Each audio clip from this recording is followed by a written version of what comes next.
नमस्कार दोस्तों, स्वागत है आपका द ग्राउंड रिपोर्ट में। मैं हूं समीर आत्मज मिश्र। उत्तर प्रदेश में भारतीय जनता पार्टी के नेताओं के बीच जिस तरह की रस्साकशी चल रही है, केंद्रीय नेतृत्व भी उसमें जम करके दिलचस्पी ले रहा है। उसे देखते हुए ऐसा लग रहा है कि भारतीय जनता पार्टी एक बार फिर 1990 के दशक में आ गई है।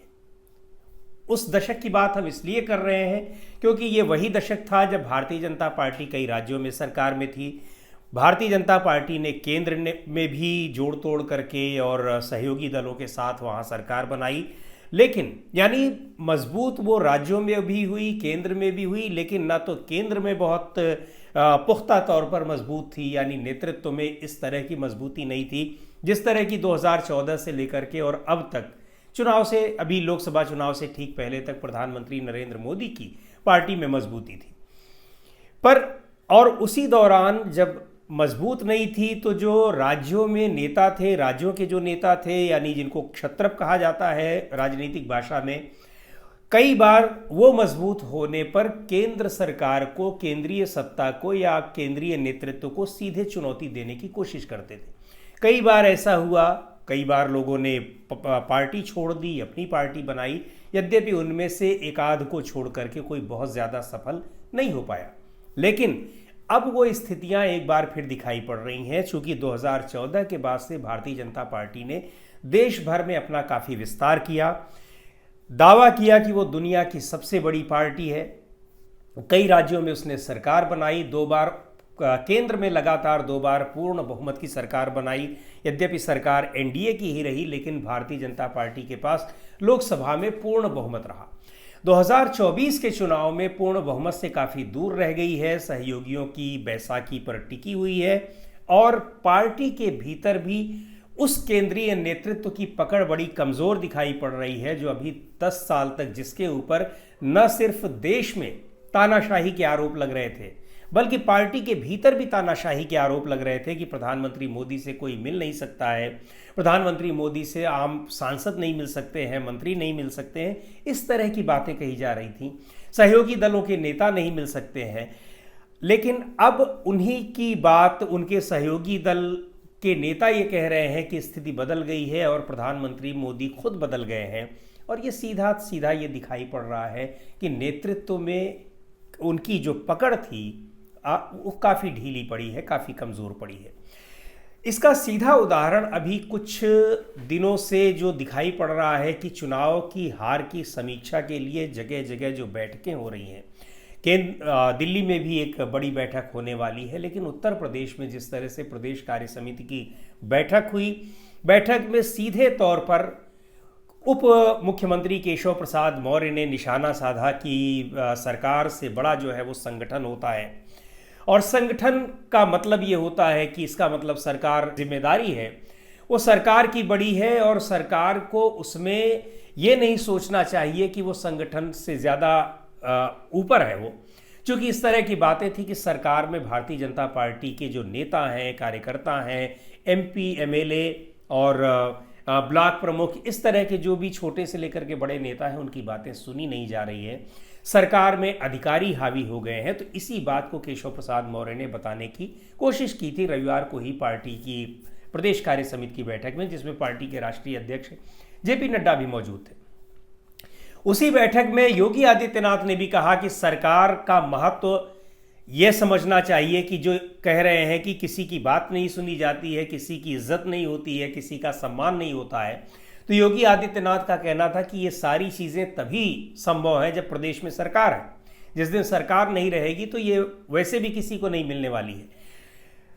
इस घटना के बाद केशव प्रसाद मौर्य दिल्ली जाते हैं, जेपी नड्डा से मुलाकात करते हैं, और जेपी नड्डा से मुलाकात के बाद वो इस तरह की बातें फिर करते हैं। फिर उन्होंने ट्वीट किया है और सीधे तौर पर ये दिखाई पड़ रहा है कि प्रदेश में, उत्तर प्रदेश में एक खेमा जो है वो योगी आदित्यनाथ का है, दूसरा खेमा काफ़ी दिनों से ये खेमा बना हुआ था, लेकिन अब बड़ी मुखरता के साथ वो दिखाई पड़ रहा है, वो है केशव प्रसाद मौर्य का खेमा। और उस खेमे को जो ऑक्सीजन मिल रही है, उस खेमे को जो एक कह लीजिए कि एक बल मिल रहा है, वो मिल रहा है केंद्रीय नेतृत्व की ओर से। और इन्हीं के बीच में ये सवाल भी लगातार उठते रहे, ये आशंकाएं जताई जा रही हैं कि क्या मुख्यमंत्री की कुर्सी से योगी आदित्यनाथ हटेंगे, नहीं हटेंगे। ये सब बातें हैं जिसका जिक्र हम लोग पहले के वीडियो में कर चुके हैं। लेकिन ये जो बात अभी मैं आपको बता रहा हूँ कि ये 1990 के दशक में वाली बीजेपी एक बार फिर से आ गई है, तो निश्चित तौर पर इसके संकेत साफ दिखाई दे रहे हैं।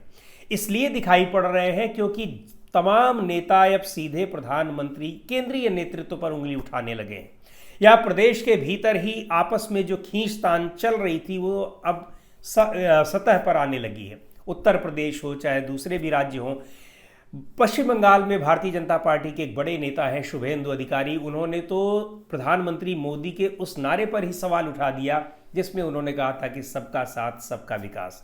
उन्होंने कहा कि जो हमारे साथ उसका विकास, और दरअसल पिछले 10 साल से यही चीजें हो रही थी। उनका संकेत रहा हो या ना रहा हो, लेकिन क्यों नहीं रहेगा अगर वो इस नारे को पलट करके दूसरा स्वरूप दे रहे हैं। तो वो जो कह रहे हैं कि हम अब ये चीज़ बदल गई है कि जो हमारे साथ उसका विकास, तो वास्तव में 10 साल यही भारतीय जनता पार्टी ने किया। लोगों को ईडी, सीबीआई, इनकम टैक्स और तमाम दूसरी जांच एजेंसियों के चपेटे में लाने की कोशिश की। यहाँ इसके चपेटे में आने से जो लोग डर गए या जो इससे बचना चाह रहे थे, उन्होंने भारतीय जनता पार्टी ज्वाइन कर ली। भारतीय जनता पार्टी ज्वाइन कर लिए या एनडीए के सहयोगी बन गए तो उनके ऊपर सारे आरोप समाप्त हो गए, उनको बड़े बड़े पद मिल गए। कई उदाहरण हैं जिसमें असम के मुख्यमंत्री भी हैं, हिमंता बिस्वा शर्मा, उनके खिलाफ भी बहुत सारी जांच चल रही थी, लेकिन अब देखिए वो पार्टी के बड़े नेता बन गए हैं। तो शायद शुभेंदु अधिकारी का यही कहना रहा होगा, यही उनका संकेत रहा होगा कि हमारी पार्टी तो ऐसी है, ये सबका साथ सबका विकास कहती ज़रूर है, लेकिन वास्तव में यहाँ उसी का विकास होता है जो हमारे साथ होता है और हम उसी का विकास करते हैं। और भी जो उत्तर प्रदेश में जिस तरह से दिख रहा है कि केंद्रीय नेतृत्व की पकड़ ढीली दिखाई पड़ रही है, इसलिए जो लोगों के गतिरोध थे, विरोध थे, सतह पर आ रहे हैं। इसके अलावा जो सीख मिली हुई है भारतीय जनता पार्टी को इस चुनाव से, वो भी दिखाई पड़ रहा है। और अब केंद्र से लेकर के और राज्य तक में मुख्यमंत्री योगी आदित्यनाथ की कार्यशैली में भी तमाम जो बदलाव हैं वो दिखाई पड़ रहे हैं। शिक्षकों की जो डिजिटल अटेंडेंस का मामला था उसको स्थगित कर दिया गया है। कुकरेल नदी के किनारे जो सुंदरीकरण का काम था और उसमें कुछ और मोहल्लों के मकानों को ढाए जाने का मामला था, उसको भी फिलहाल स्थगित कर दिया गया है। तो इस तरह के तमाम फैसलों से ये पता चल रहा है कि किस तरह से अब दबाव है कि आने वाले चुनाव में अगर जन विरोधी नीतियों को जारी रखा गया, जो कि अभी तक बड़े आत्मविश्वास के साथ ये सारे काम चल रहे थे, बुलडोजर चल रहे थे, लेकिन अब ये समझ में आ गया है कि अगर ये सारी चीज़ें जारी रहीं तो आने वाले जो चुनाव होंगे उसमें किस तरह से मुंह की खानी पड़ सकती है। महाराष्ट्र में, हरियाणा में जिस तरह से पार्टी के भीतर गतिरोध और खींचतान सामने आ रही है, वो ये बता रही है कि अब पार्टी की केंद्रीय नेतृत्व की पकड़ लोगों पर ढीली हुई है और इसका सीधा सीधा ये जो प्रभाव है वो दिखाई पड़ रहा है। और होता भी है, चूंकि जब केंद्र में मजबूत रहती है कोई पार्टी तो जाहिर सी बात है कि जल्दी कोई बगावत करने की हिम्मत नहीं करता। लेकिन जैसा कि हमने 90 के दशक की याद दिलाई, तो आपको याद होगा कि उस 90 के दशक में पार्टी के कई बड़े नेता, खास तौर से उनमें पहला नाम आता है कल्याण सिंह का नाम। हालांकि बगावत की शुरुआत उनसे पहले ही हो चुकी थी, लेकिन कल्याण सिंह के समय में चूंकि बाबरी मस्जिद की घटना के बाद वो बड़े नेता बन गए थे और ऐसा माना जा रहा था, या उनको भी ये गलतफहमी हो गई थी कि वो पार्टी में जो सबसे बड़े नेता हैं उस दौर के, अटल बिहारी वाजपेयी और लाल कृष्ण आडवाणी, उनसे भी ज़्यादा उनका कद बढ़ गया है और पॉपुलैरिटी बढ़ गई है। लोग, और जो एक हार्ड हिंदुत्व का जो ठप्पा लगता है, उनको लगा कि शायद बाबरी मस्जिद को गिरने की या उसके ढाए जाने की घटना के बाद उन पर यह ठप्पा सबसे बड़ा लग गया है। लेकिन और इस कल्याण सिंह ने 1990 में उनको चूंकि इतना ज़्यादा विरोध बढ़ गया था पार्टी के भीतर कि उनको हटाना पड़ा और मुख्यमंत्री के पद पर लाया गया, पहले राम प्रकाश गुप्त को, उसके बाद राजनाथ सिंह को। कल्याण सिंह नाराज होकर के अलग पार्टी उन्होंने बना ली, क्योंकि ये जाहिर सी बात थी कि केंद्रीय सत्ता कमज़ोर थी। उनको लग रहा था कि ये तो कमज़ोर हो जाएगी और मैं ही सबसे बड़ा पोस्टर बॉय हूँ तो पार्टी आगे चली जाएगी, लेकिन ऐसा नहीं हुआ और कल्याण सिंह अपनी पार्टी बनाए। उन्होंने उस बाबरी मस्जिद को ढहाने के लिए मुसलमानों से माफ़ी मांगी, जिसको लेकर के वो उनका कद बढ़ा था। और बाद में समाजवादी पार्टी के साथ उन्होंने सरकार बनाई, उनके साथ चुनाव लड़ा, फिर वो बीजेपी में आ गए, लेकिन अलग होने के बाद वो कोई बहुत बड़ी छाप नहीं छोड़ पाए। पर चूंकि केंद्रीय नेतृत्व कमज़ोर था, इसलिए उन्होंने पार्टी से अलग होकर के एक उम्मीद उनको दिखाई पड़ी और उन्होंने ये हिम्मत जुटाई कि उन्होंने बगावत कर दी। उससे पहले गुजरात में बगावत हो चुकी थी, शंकर सिंह वाघेला, और उन्होंने बगावत की थी, उन्होंने भी पार्टी बनाई। हालांकि चूंकि उनको मुख्यमंत्री नहीं बनाया गया था, कुशुभाई पटेल को मुख्यमंत्री बनाया गया था, नाराज थे। साल भर के भीतर, सरकार बनने के साल भर के भीतर उन्होंने बगावत कर दी। यद्यपि वो अलग होकर के वो चीफ मिनिस्टर भी बने, केंद्र में मंत्री भी बने, पर जो बगावत की वजह थी वो यही थी कि केंद्रीय सत्ता जो है या पार्टी का जो केंद्रीय नेतृत्व था वो जाहिर सी बात है कि कमज़ोर था। सरकार भले उसकी केंद्र में बन रही थी, उस समय बनी भी, 5 साल भी चली, लेकिन वो पूर्ण बहुमत की सरकार नहीं थी। इसलिए पार्टी के जो बड़े नेता थे राज्यों में, उनके ऊपर उसका उतना दबाव काम नहीं कर रहा था। ये अलग बात है कि अलग निकलने के बाद पार्टी के नेता उतने कद्दावर नहीं रह गए, उनका अपना वो वजूद नहीं रहा या वो पॉपुलैरिटी नहीं रही जो कि पार्टी के भीतर थी। एक और बड़ा नाम है मध्य प्रदेश की मुख्यमंत्री उमा भारती का। उमा भारती भी 2003 में, चूंकि भारतीय जनता पार्टी की सरकार बनी थी, पूर्ण बहुमत की सरकार, और वहाँ पर उसका पूरा श्रेय उमा भारती के नाम पर चुनाव लड़ा गया था। एक मामले में फंसने के बाद उमा भारती को इस्तीफा देना पड़ा, लेकिन उस मामले में क्लीन चिट मिलने के बाद उन्होंने सोचा कि उन्हें फिर से मुख्यमंत्री बनाया जाएगा, लेकिन नहीं बनाया गया। और उमा भारती ये सोच करके इस्तीफा उन्होंने दिया था और अपनी जगह पर बाबूलाल गौर को बनवाया था, जो कि उनके बहुत करीबी थे, और माना जाता था कि ये जब उमा भारती आएंगी क्लीन चिट पा करके तो बाबूलाल गौर को रिप्लेस कर देंगी। बाबूलाल गौर नहीं माने, उन्होंने इस्तीफा नहीं दिया और उमा भारती भी बाद में नाराज़ होकर के पार्टी से अलग हो गई। पार्टी से अलग होने के बाद उनको भी मध्य प्रदेश में फिर वो स्थिति, राजनीतिक स्थिति नहीं पा पाई जो कि पहले थी उनकी। बाद में फिर वो भी भारतीय जनता पार्टी में शामिल हुई और मोदी सरकार में मंत्री भी रहीं, ये अलग बात है, लेकिन जो एक कद था उनका वो कद नहीं रहा। और दिल्ली में भी इस तरह के प्रयोग हुए 90 के दशक में। 1996 में यहाँ सरकार बनने के बाद मदन लाल खुराना को मुख्यमंत्री बनाया गया था।